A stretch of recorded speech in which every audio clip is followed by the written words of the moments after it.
In this talk, which I call the Rückspiegel 3.5, I'd like to talk about Japanese artist Keiko Yoneda, who has a peculiar relationship to John Cage. She remained forgotten in the public eye, but I discovered her work 2 years ago. About 2 years ago, one of my acquaintances, Akihiro Hiraoka, who is a grandson of Keiko Yoneda, found a box full of Yoneda's manuscripts in his storage room. Some looked like musical notation, and others contained enigmatic numbers. Since I was a musician, Hiraoka asked me to analyze these manuscripts. As I continued to analyze her manuscripts, I began to understand her intriguing works and her interesting life story. Keiko Yoneda was born in 1912 in Nagoya. She grew up in a wealthy merchant family. There was a piano in her house, which was very rare at the time. Because of her privileged circumstances, Yoneda was able to familiarize herself with the music of Mozart and Beethoven in her childhood. In her 20s, she moved to Tokyo. This is a photo of her, possibly taken around the 1930s. She was dreaming of becoming a poet, and she was enjoying her life with her contemporaries, such as modernist poets Kyojiro Hagiwara and Yukio Haruyama. Tokyo in 1930s was already developed as a modern city, and the various art movement and cultural production had flourished. However, as soon as the Second Sino-Japanese War began in 1937, the situation in Tokyo gradually became worse. In the same year, Yoneda got married to a composer, Shuzo Tanaka. From this time on, her name disappeared from most publications. Given the situation in Japan in this time period, it is possible she had no choice other than to live as a housewife after marriage. I had to rely on her journal to trace her life after 1937. In Yoneda's journal, Japan's gradual shift towards totalitarianism was depicted. In 1942, her husband, Shuzo Tanaka, died in the Battle of Midway. Around 1943 to 45, Yoneda secretly began to create peculiar musical scores. She probably needed to avoid censorship from the government. According to my analysis of these scores, they are comprised of only the C major triad, C's, E's, and G's, that are extracted from Beethoven's 32 piano sonatas. The picture displayed on the left is the numbering chart of the extracted C major triad. She numbered 1,154 C major triads out of 32 piano sonatas. Then, as shown on the right, she transcribed them on a manuscript in order. This is an example of her numbering system in the beginning of the first movement of Beethoven's first sonata.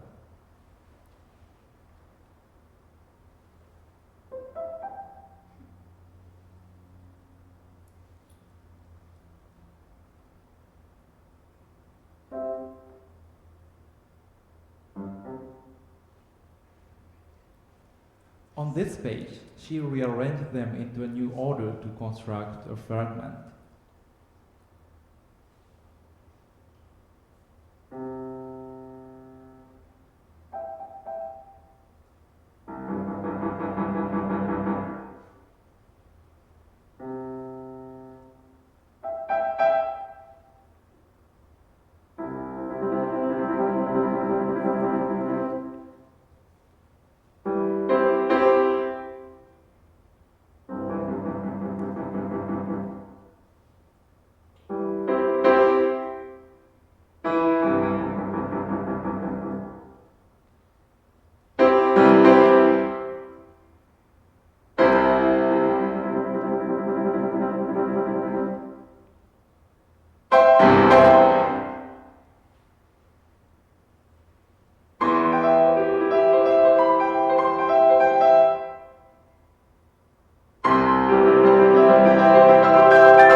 Why did Yoneda have to work under such secrecy? Among her remaining manuscripts, there was an article by the famous Japanese composer Kosaku Yamada, which was published in the magazine in January 1942. It was titled The Greater East Asia War and a Musician's Determination, which seems to be propaganda to help encourage the war. When the war ends with our tremendous victory by weapons, what comes next would be cultural activities. In other words, a war with a pen. All kinds of art will be involved in this war, but music is one of the most effective weapons. Therefore, we need to prepare now. Here, Kosaku Yamada asserts the need of musicians' involvement in the war. Yamada continues. The artistic activities in order to accomplish the Greater East Asia War should serve the nationalist music. It should not simply be nationalist music of an island, but it should praise the Greater East Asia, Japan. In this sense, we have to compose something spectacular. The reason why Beethoven's music is still powerful today is that it is spectacular and uses the power of masculinity as the basis of his work. Is it possible to interpret Yoneda's work as an antithesis to such propaganda by taking apart Beethoven's work? Let me introduce triad number 324 of 1154.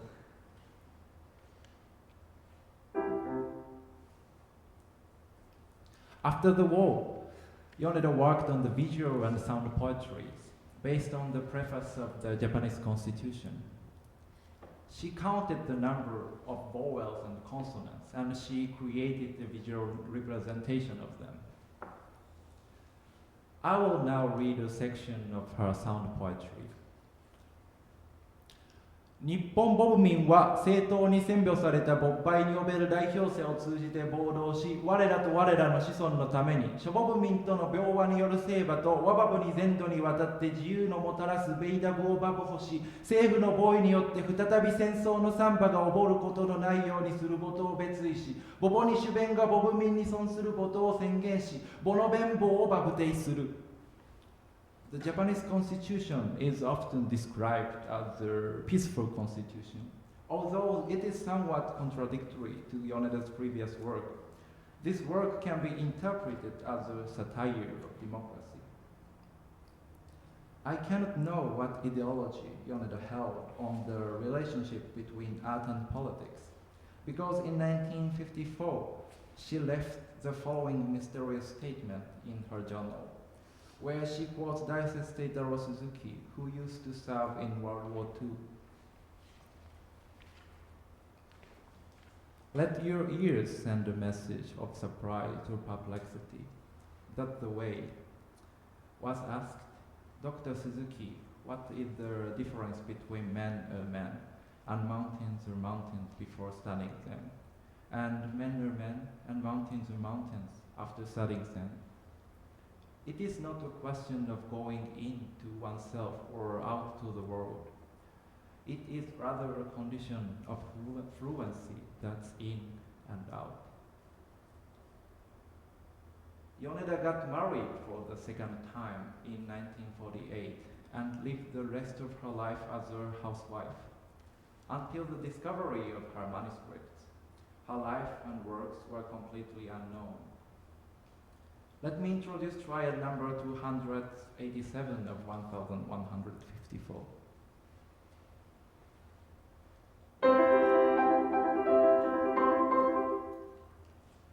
She died in Tokyo in 1992.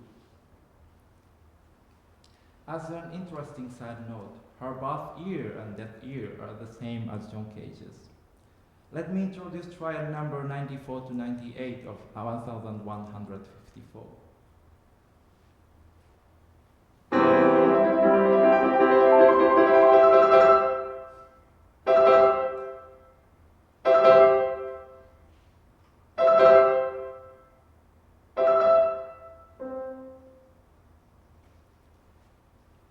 Yoneda wrote in her journal in the year of her death, "An artist is exiled and marginal. an amateur, and the author of a language that tries to speak the truth to power. Due to her gender and the political condition during the war period in Japan, Keiko Yoneda was forced to become exiled and marginalized. She was not a professional, but an amateur artist. I believe that non-professional, non-white artist, Keiko Yoneda's life and works will allow us to question and deconstruct our Western-centric and patriarchal history, art, and culture.